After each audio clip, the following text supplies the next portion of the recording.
Bonjour. Aujourd'hui, nous allons corriger l'examen national 2019, session normale, épreuve d'économie générale. On commence par compléter l'annexe numéro 1 en mettant une croix dans la case appropriée. Première proposition, l'indice des prix à la consommation, l'IPC, mesure l'évolution des prix moyens. On vous demande de faire le choix entre des biens de consommation finale, des biens de production durable et des biens de consommation intermédiaire. Alors ça, c'est déjà un indice des prix à la consommation. Donc là, c'est à éliminer les biens de production. Donc reste à savoir si c'est des biens de consommation finale ou des biens de consommation intermédiaire. Alors comme l'IPC renseigne sur le coût de la vie, il s'agit des biens de consommation finale. Donc je coche biens de consommation finale. Deuxième proposition. Dans une économie, l'offre de travail est mesurée par la population active occupée, la population active occupée et la population active en chômage, la population active en chômage. Alors, l'offre de travail correspond aux personnes actives. Et les personnes actives se composent des actifs occupés et des chômeurs. Donc, c'est la deuxième proposition qui est à cocher. On passe à la troisième proposition. La dépréciation du dirham marocain par rapport à une devise accroît la compétitivité prix des exportations marocaines libellées en cette devise, réduit la compétitivité prix des exportations marocaines libellées en cette devise, accroît la compétitivité prix des importations marocaines libellées en cette devise. Alors, si je n'arrive pas à répondre, je vais prendre un exemple chiffré. 1 euro, par exemple, je prends des chiffres ronds. 10 dirhams, le dirham se déprécie, 1 euro vaut 11 dirhams. Je prends le cas d'une exportation d'un bien qui coûte 1000 dirhams. Avant la dépréciation du dirham, 1000 sur 10, c'est 100 euros. Donc, le prix du bien en dirhams, 1000 dirhams, ça correspond à 1000 euros avant la dépréciation. Après dépréciation, 1000 sur 11, c'est 90,9 euros. Donc finalement, le prix en euros a diminué. Le prix en euros a diminué, donc le produit marocain a gagné en compétitivité prix en euros. Donc c'est la première proposition à cocher. Accroît la compétitivité prix des exportations marocaines libellées en devises. Produit vaut 1000 dirhams.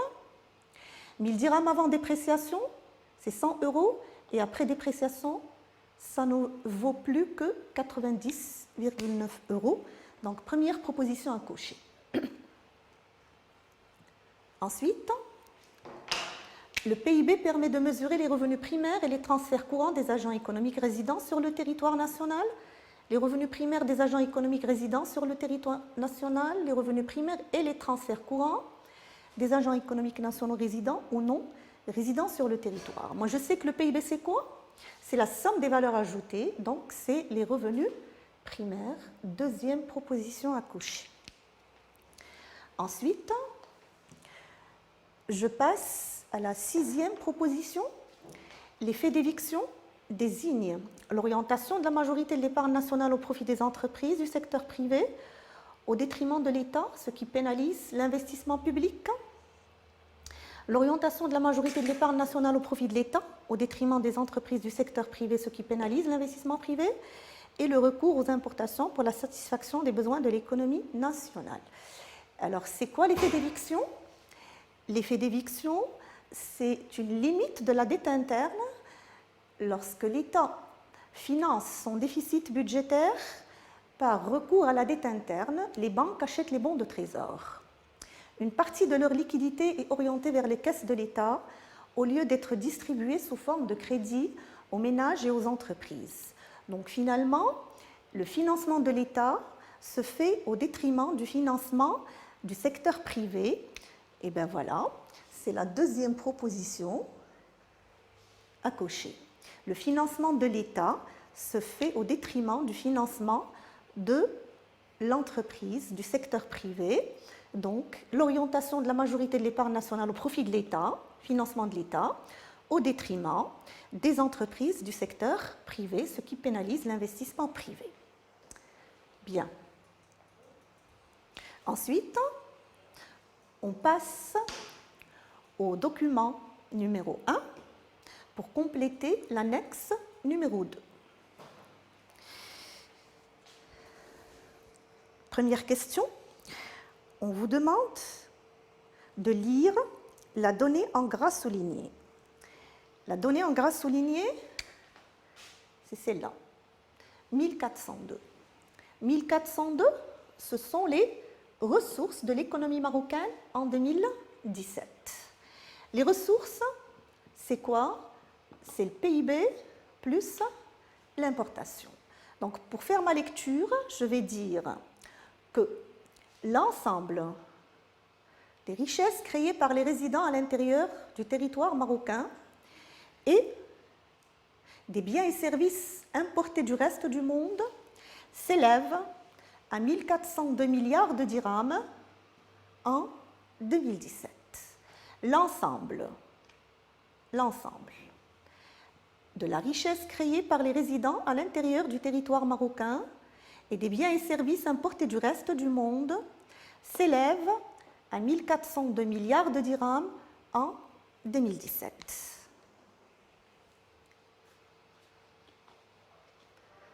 OK. Question suivante. On vous demande de calculer le PIB. Moi, je sais, là, que les ressources «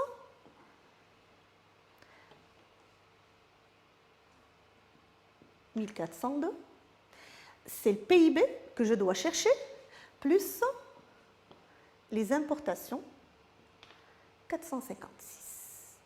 Bien, on va à l'annexe 2 pour faire le calcul. Là, les ressources, c'est le PIB plus l'importation. Si je veux calculer le PIB, là, je dois virer l'importation de l'autre côté de l'égalité. Le plus va devenir moins. Donc, ressources moins importation, c'est le PIB. Finalement, en application numérique, les ressources, c'est 1402. L'importation, c'est 456. C'est 1402 moins 456. Résultat, tout calcul fait, 946 milliards de dirhams. Lecture. Le PIB, c'est quoi? C'est la somme des valeurs ajoutées. Donc, c'est l'ensemble des richesses créées par les résidents à l'intérieur du territoire marocain. La richesse créée par les résidents à l'intérieur du territoire marocain s'élève à 946 milliards de dirhams en 2017. Les calculs sont relatifs à l'année 2017. La richesse créée par les résidents à l'intérieur du territoire marocain, pour dire PIB, la richesse créée par les résidents à l'intérieur du territoire marocain s'élève à 946 milliards de dirhams en 2017. Voilà pour la lecture.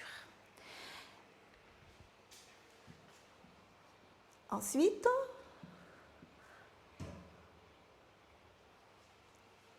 on doit calculer la dépense de consommation finale. La dépense de consommation finale, on va la calculer à partir des emplois. Alors, emploi, c'est 1402. FBC ou investissement national, c'est 354. Et exportation, c'est 341. Je vais à l'annexe 2 pour faire le calcul. Là, je sais que les emplois, c'est la DCF, dépenses de consommation finale, plus FBC, formation brute du capital, ou investissement national, investissement brut, plus l'exportation. Moi, je dois calculer la dépense de consommation finale. Donc, je vais virer ces deux-là de l'autre côté de l'égalité. Donc, emploi moins FBC moins exportation, c'est la DCF. En application numérique, emploi, c'est 1402. Moins FBC, moins 354.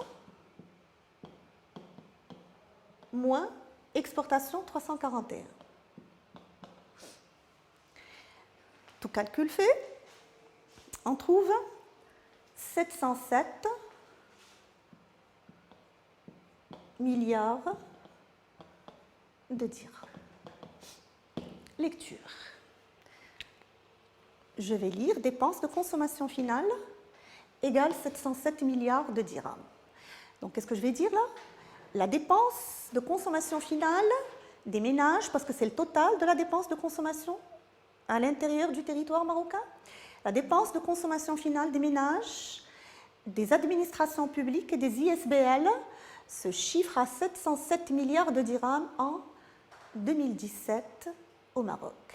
La dépense de consommation finale des ménages, des administrations publiques et des ISBL est de 707 milliards de dirhams en 2017 au Maroc. Ensuite,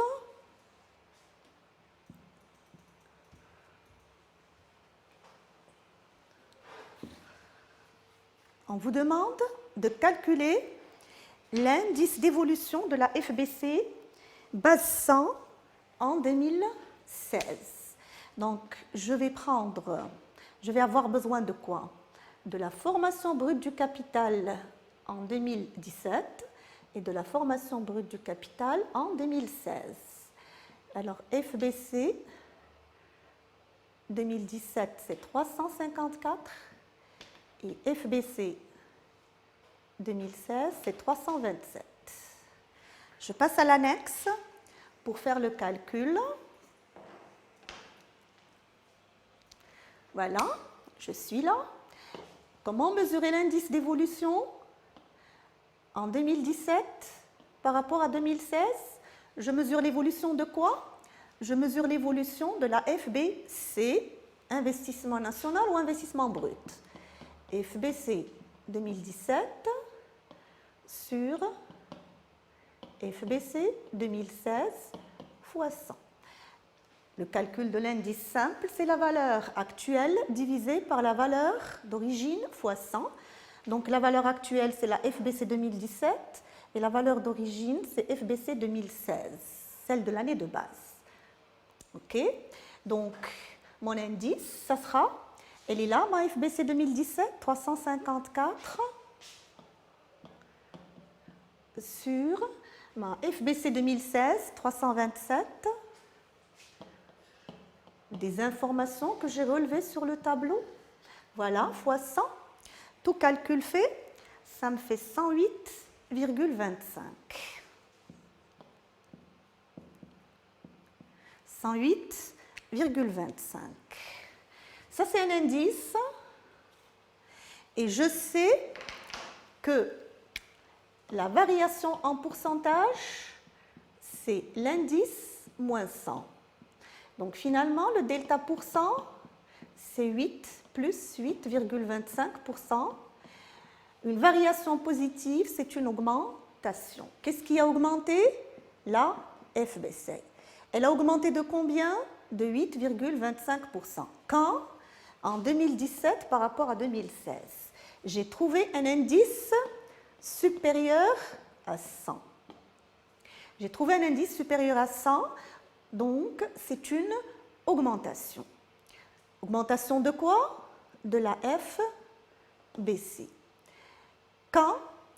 En 2017 par rapport à 2016. De combien? Ben, la différence avec 100, c'est-à-dire 8,25%.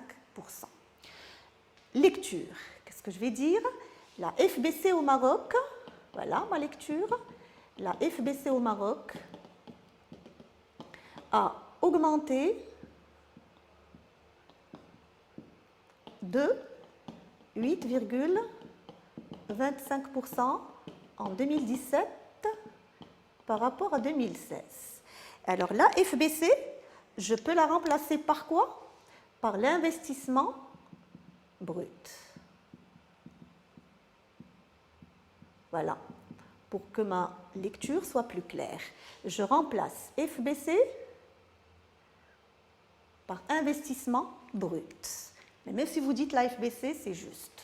L'investissement brut ou la FBC au Maroc a augmenté de 8,25% en 2017 par rapport à 2016. OK.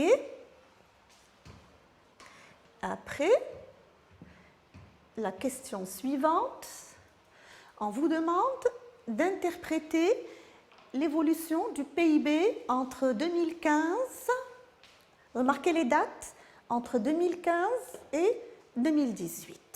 Pour faire cette interprétation, on va reprendre le tableau du document 1. Il est là. Alors, interpréter l'évolution du PIB.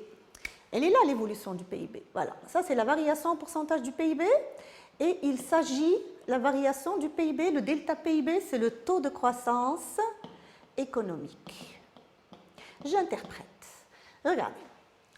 En 2015, on avait un taux de croissance économique de 4,5% qui a baissé à 1,1% en 2016. Après, il a augmenté à 4,1% en 2017. Et dans le texte, on va retrouver dans le texte la croissance en 2018. Elle est là. En 2018, la croissance économique au Maroc devrait s'établir à 3%. Donc, notre croissance en 2018, c'est 3%. Je reprends le tableau. La dernière ligne du tableau. Et j'interprète.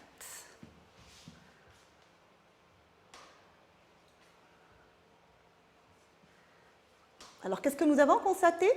Nous avons constaté que la croissance économique au Maroc, en 2015, était de 4,5% pour baisser à 1,1% en 2016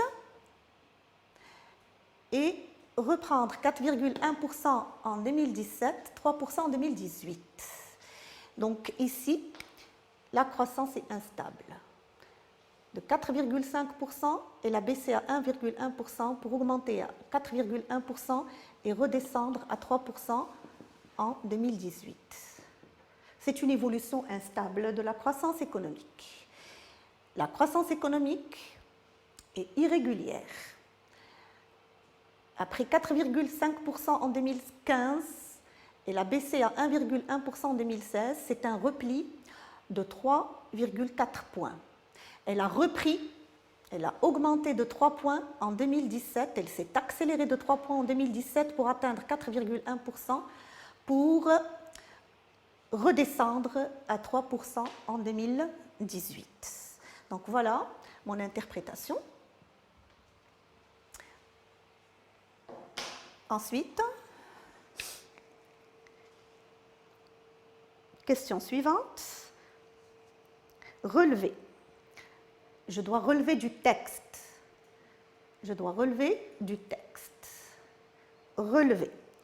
2 causes explicatives du ralentissement prévu de la croissance économique au Maroc. Je lis le texte. En 2018, la croissance économique au Maroc devrait s'établir à 3% contre 4,1% en 2017, selon les prévisions du HCP. Ce ralentissement est dû. Alors, on va me donner les causes maintenant. Ce ralentissement est dû, on va me citer les causes. Première cause, au recul du secteur primaire. Voilà, la première cause. Et une deuxième cause. Première cause. Et une deuxième cause, la reprise toujours lente du secteur non agricole. Bon, j'en ai déjà 2 là. Et si je continue, je vais en trouver d'autres. La lente transformation des structures de l'économie est visible à travers la contribution à la croissance économique. La consommation des ménages, principal moteur de la croissance économique, continue à générer des déficits car elle est satisfaite principalement par les... Voilà, une troisième cause. La consommation des ménages, principal moteur de la croissance économique, continue à générer des déficits car la consommation des ménages est satisfaite principalement par les importations, c'est-à-dire qu'elle se tourne pas vraiment vers les produits fabriqués localement. En effet, le Maroc peine à installer une industrie capable à se substituer aux importations et de renforcer l'export.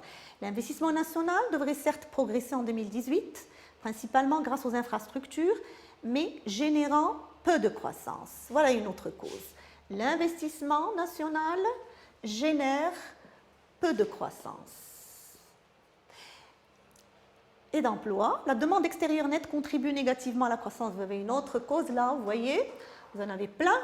Premièrement, le recul du secteur primaire. Deuxième cause, la reprise toujours lente du secteur non agricole. Troisième cause, consommation des ménages principalement satisfaite par des importations. Quatrième cause, l'investissement national génère peu de croissance. Et une cinquième cause, la demande extérieure nette contribue négativement à la croissance économique. Vous en avez 5, vous en choisissez 2.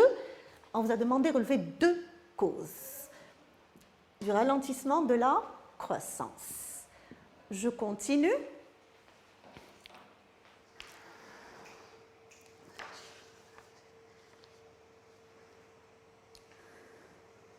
Je passe au document numéro 2. Je passe au document numéro 2.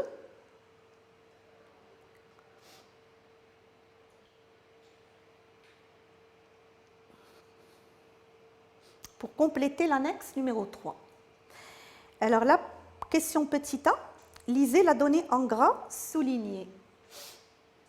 On doit lire la donnée en gras soulignée, elle est là. Voilà. 9,8%, c'est quoi? C'est le taux de chômage. Le taux de chômage au Maroc s'est situé à 9,8% en 2018, c'est le taux de chômage en 2018. Le taux de chômage, c'est quoi? C'est la part des chômeurs dans les actifs. Donc, je vais dire que 9,8% de la population active âgée de 15 ans et plus au Maroc est au chômage en 2018. 9,8% des actifs âgés de 15 ans et plus au Maroc en 2018 sont des chômeurs. 9,8% des actifs âgés de 15 ans et plus au Maroc sont des chômeurs en 2018.